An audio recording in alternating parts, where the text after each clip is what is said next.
Have you ever stopped to think that the universe you experience every single day might be completely different from the one that actually exists? Well, in this explainer, we are taking a seriously mind-bending journey.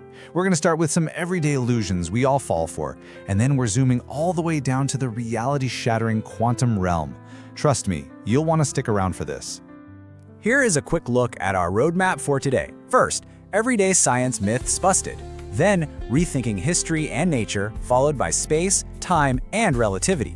After that, we'll hit the quantum double slit, erasing quantum path information, and finally, why science is always evolving. All right, let's jump straight into section 1. Everyday science myths busted. Spoiler alert, your intuition is definitely lying to you.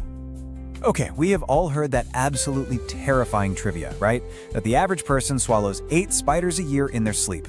It is the ultimate nightmare fuel, the kind of thing that makes you double-check your ceiling before you turn off the lights. But let's actually look at the data here. This whole claim, it actually started in a 1993 magazine article that was written purely to demonstrate how easily people will believe fake facts on the internet.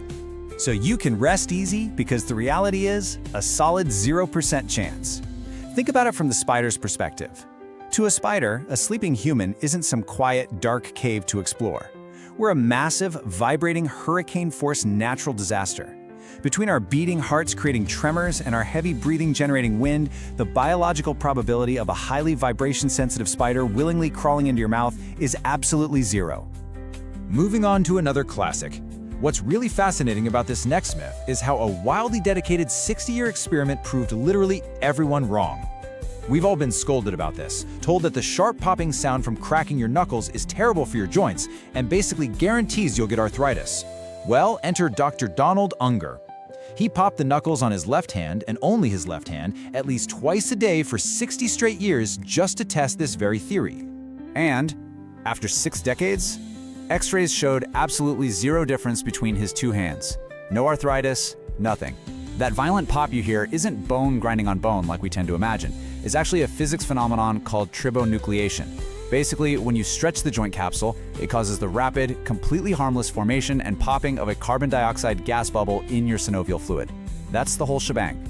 And hey, while we're busting myths, let's talk about your senses. We definitely aren't limited to the 5 basic ones we learned back in kindergarten. That whole 5-sense model, it was actually proposed by the philosopher Aristotle like 2,300 years ago, based entirely on outside observation.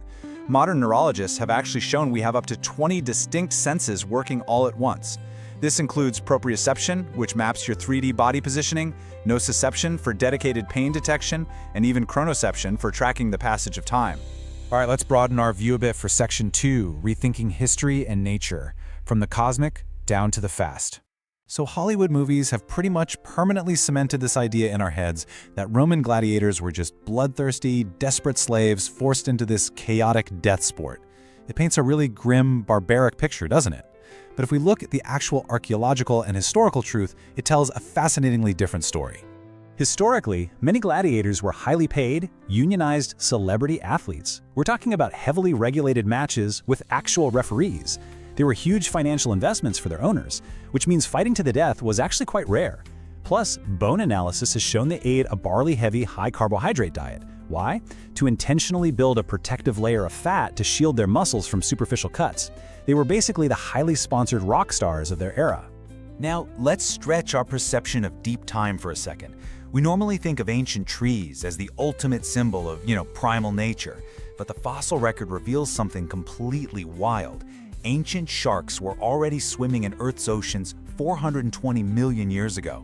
That is a full 35 million years before the very first true tree existed on land. Think about that. Sharks survived 4 separate mass extinctions, while the absolute tallest things on land were just giant mushrooms. And if we look up into space, it gets even weirder. Our moon is not just a dead, static rock perfectly preserved in a vacuum. NASA data actually reveals that as its hot core cools down, the moon is actively shrinking. It's kind of like a piece of fruit drying out and shriveling. This contraction breaks its brittle crust into thrust faults, and that generates measurable, ongoing moonquakes. It's a dynamic, actively changing world right above our head. Which brings us nicely to section 3, space, time, and relativity. Let's really stretch our perception now. Okay, so think about Einstein's special relativity. It fundamentally dictates that space and time are not absolute. They just aren't. If you move at extreme velocities, time actually passes more slowly for you. It's a phenomenon known as time dilation. And it gets crazier, even physical length contracts. The whole concept of simultaneity itself is totally relative, depending entirely on how fast you're moving. And we know for a fact this isn't just weird math on a chalkboard. It's proven reality. Take cosmic muons, for example. These are subatomic particles created high up in the atmosphere, and they survive the journey down to the Earth's surface, which should technically take longer than their tiny microsecond lifespans allow. But because they're traveling so close to the speed of light, their time dilates. Even more practically, in the famous Hafelic heating experiment, actual atomic clocks flown around the world recorded literally less time passing compared to the exact same clocks kept stationary on the ground. All right, we are zooming all the way in now for Section 4, the quantum double slit at the micro level. Let's consider the incredibly famous double slit experiment. When scientists fire a single photon of light at a barrier with two tiny slits in it, it doesn't just hit the screen behind it like a tiny solid pebble. Instead, it creates a wave-like interference pattern of bright and dark bands. The math behind this tells us something astonishing. Until it actually hits that screen, the single particle exists in a superposition of states. It's essentially traveling as a wave of probability, passing through both slits simultaneously so it can literally interfere with itself. Now for Section 5, erasing quantum path information and wave function collapse. Because you gotta wonder, what happens when we try to peek behind the curtain to observe exactly which slit that single photon traveled through? Well, in what's known as the delayed choice quantum eraser experiment, scientists use a crazy complex beam splitter setup to try and extract that witch path information. But remember, down at the quantum level, you physically cannot observe something without interacting with it. It's sort of like throwing a tennis ball in a pitch-black room just to find out where a vase is. You're going to alter the scene. This very act of measurement, extracting that information, literally forces the quantum wave of probability to collapse. The photon instantly stops acting like a wave and starts acting like a normal solid particle, completely destroying that interference pattern. But here is where it gets absolutely mind-blowing. If scientists use their detectors to cleverly erase that path information after the photon has already passed through the slits, the wave interference pattern magically reappears. It's as if the universe somehow knows whether or not the information about the photon's path is available to us observers. It completely confirms that a quantum particle acts as a wave of potential right up until its specific path is definitively observed and known. And that brings us to Section 6, Science is always evolving. It truly is an unending pursuit. You know, sometimes the barriers to understanding all this stuff are way more literal than complex quantum mechanics.